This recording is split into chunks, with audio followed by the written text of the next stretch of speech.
जी अस्सलाम वालेकुम नाज़रीन, इस वक्त हम LOC पे फॉरवर्ड ब्लॉक मोर्चों में मौजूद हैं। यहाँ पर हम आपको बता सकते हैं कि यहाँ का टेम्परेचर कितना है और यहाँ पर बैकग्राउंड पर भी आपको अंदाज़ा होगा कि जो सफ़ेद चादर पहाड़ों पे जो लौटी हुई है ये बर्फ़ है। यहाँ का टेम्परेचर माइनस में जा रहा है और हमारे ड्यूटी सर अंजाम जवान देते हैं कितनी मुश्किलात का सामना करना पड़ता है। मज़ीद प्रोग्राम हम आपको आगे दिखाते हैं।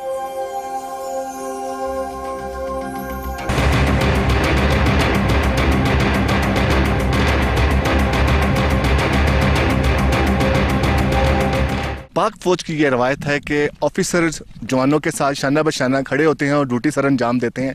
ये माँ के वो हीरे हैं जो इस सर्दी में, इस बर्फ़बारी में ड्यूटी सर अंजाम देते हैं। एक ऑफिसर से पूछते हैं कि वो कहाँ के रहने वाले, उनका नाम क्या है? जी मेरा नाम लेफ्टिनेंट सावल है। तो सावल साहब कहाँ के रहने वाले हैं? मैं चिन्योट से ताल्लुक़ रखता हूँ। तो अभी आपने लेफ्टिनेंट बताया, तो आप कब पास आउट हो? इट्स बीन 1.5 ईयर मैं पाकिस्तान मिलिट्री अकेडमी से पास आउट हुआ हूँ। तो फ़ौज में आने का आपका शौक़ या जज्बा कैसे पैदा? फ़ौज में आने की जो बेसिक रीज़न थी, I love the environment, I feel proud to serve this country. और उसके अलावा ये मेरा पैशन है, and when your passion becomes your profession you enjoy. I think Pakistan में कोई ऐसा इदारा नहीं है जो इस तरीके से, जहाँ पे आप इस तरीके से एडवेंचर फील कर सकते हो। लाइक इससे पहले हम छोर में थे, वहाँ पे 50 डिग्री प्लस सेंटीग्रेड की गर्मी थी, और अभी हम सेक्टर में यहाँ पे -14 to 15 टेम्परेचर जाता है। तो आपको कैसे मुश्किलात का सामना पड़, एक तरफ बहुत ज़्यादा गर्मी पड़ रही है, दूसरी तरफ बहुत ज़्यादा सर्दी पड़ती है। बिल्कुल आपकी बात ठीक है, लेकिन जब आपने ठीक कहा कि यहाँ पे चलना मुश्किल है, यहाँ पे सर्वाइव करना मुश्किल है, it requires a lot of strength. देखें, this is the beauty of Pakistan army. People from different background, different regions, they are part of it. अगर एक लड़का सियाचिन से है या स्कर्दू से है, तो दूसरा जवान सांगड़ या सीबी की गर्मी से है। तो उसके लिए बेसिकली हमारी जो SOPs हैं, we adhere to the SOPs। जब भी कोई जवान आता है, ख्वाह वो छुट्टी से आए या वो न्यू पोस्टिंग आए, we have the administrative camps down. आपने देखा होगा नीचे से आते हुए हमारा एडमिनिस्ट्रेटिव कैंप था, वहाँ पे वेदर एक्लिमेटाइजेशन होती है जवानों की। वो वहाँ पे 3 से 4 दिन सर्वाइव करते हैं, रहते हैं, वेदर के हिसाब से यूज्ड टू होते हैं। Then they further move to the battalion headquarter. और यहाँ पे जो हमारे RMO हैं, रेजिमेंटल मेडिकल ऑफिसर, वो उन्हें देखते हैं। जब वो उन्हें कहते हैं कि ये आगे फर्दर मूव कर सकते हैं, then they further move to the post. तो आपके वालिदैन को भी बड़ा फ़ख्र होगा कि एक उनका जवान बच्चा बॉर्डर पे ड्यूटी सर अंजाम दे रहा है। बिल्कुल, as I am the only son of my parents, they are really proud of it. उन्हें फ़ख्र है कि उनका बच्चा इधर होता है। ऑफिसर से पूछते हैं कि जवानों का मोराल आप रखने के लिए क्या करते हैं? जवान का ख्याल रखने के लिए मेरे हिसाब से सबसे बेहतर चीज़ उनकी वेलफेयर है, और एक जवान की वेलफेयर उसकी ट्रेनिंग है। एक जवान को उसकी ट्रेनिंग के लिए तमाम फैसिलिटीज़ प्रोवाइड की जाती हैं। ख्वाह आप जाएंगे, ट्रेनिंग रेंजेस हैं, उसके अलावा हमारे pets competition, different competition, assault courses होते हैं, इनमें जवान पार्टिसिपेट करते हैं और they enjoy it, they love it. And moreover we are part of infantry, और इन्फेंट्री में ये इन्फेंट्री की खूबसूरती है कि जवान अफसर कोई फ़र्क नहीं होता, तमाम मिल के रहते हैं और they together serve the country. अच्छा, ये बताएं कि ड्यूटी के बाद आप फारिग होते हैं, फारिग टाइम में आपका क्या मसरूफियात होती हैं? क्या आप जवानों के साथ कैसे आप टाइम स्पेंड करते हैं? फारिग टाइम में जवानों के साथ यहाँ पे स्पोर्ट्स के इवेंट्स होते हैं, वॉलीबॉल खेलते हैं, क्रिकेट खेलते हैं, उसके अलावा कभी कभार फायरिंग रेंजेस पे चले जाते हैं, पिस्टल शूटिंग करते हैं। ये तमाम गेम्स हम जवानों के साथ खेलते हैं। और घर वालों से आप कितनी देर बाद आपकी बात होती है, कितना याद आते हैं? घर वाले बिल्कुल एज ए ह्यूमन सबको याद आते हैं। घर वालों से बात होती है, ऑलमोस्ट 4 to 5 डेज़ में बात हो जाती है जी। और लास्ट टाइम आप अपने घर में आपको छुट्टी गुजारने कब गए थे? It's like 1 month. आप दुश्मन को क्या पैगाम देना चाहेंगे कि यहाँ पर बिल्कुल सामने हमारा दुश्मन खड़ा है? दुश्मन को मेरा एक ही जवाब है, ख्वाह पहाड़ हो या रेगिस्तान, दिन हो या रात, गर्मी हो या सर्दी, दुश्मन जब भी किसी किस्म की कोशिश करेगा हमें तैयार पाएगा और इसकी तमाम कोशिशों का मुंह तोड़ जवाब देंगे।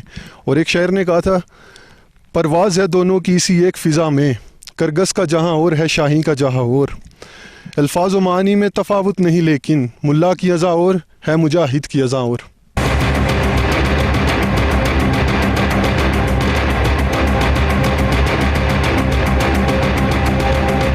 आपकी ड्यूटी क्या है और आप यहाँ पर क्या कर रहे हैं? सर मैं एक स्नाइपर हूँ।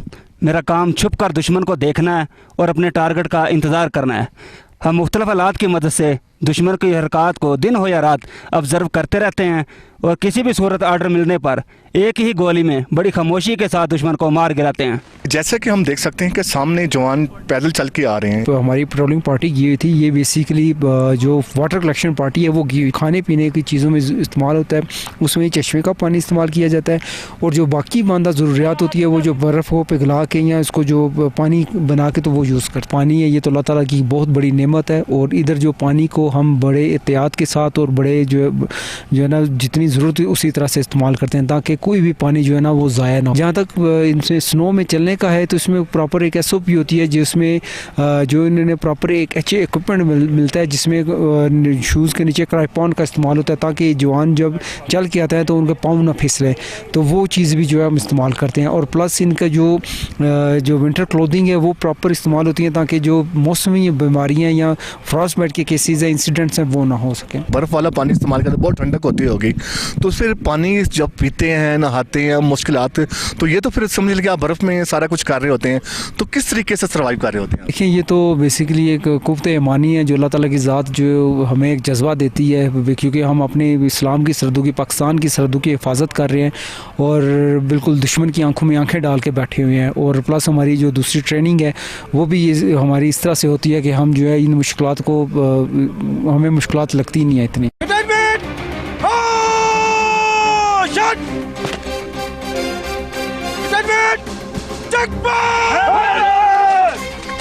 Deflection! 0172! 0172! Elevation!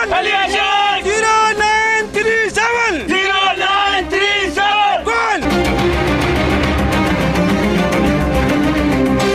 ये जो जवान इस वक्त कर रहे हैं ये क्या कर रहे हैं और ये कौन सा हथियार वगैरह का यानी कि इस वक्त ज़रूरत पड़ती है?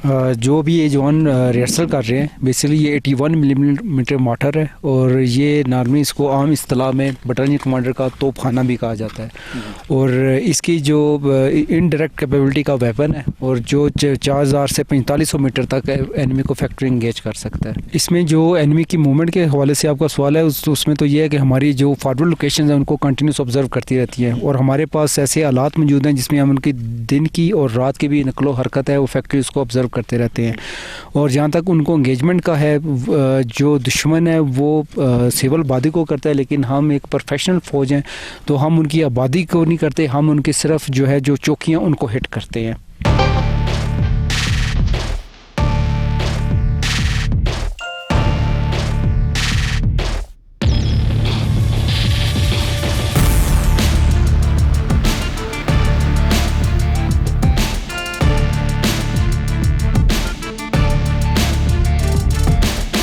ये सोल्जर क्यों भाग रहे हैं? ये अपने अलर्ट एक्सरसाइज की तैयारी कर रहे हैं। किसी भी हंगामी सिचुएशन के अंदर अगर हमें अपने मोर्चों को ऑक्यूपाई करना पड़ता है तो उसकी प्रैक्टिस कर रहे हैं और आइए मैं आपको दिखाता हूँ कि अभी अपने मोर्चों को कैसे ऑक्यूपाई करेंगे।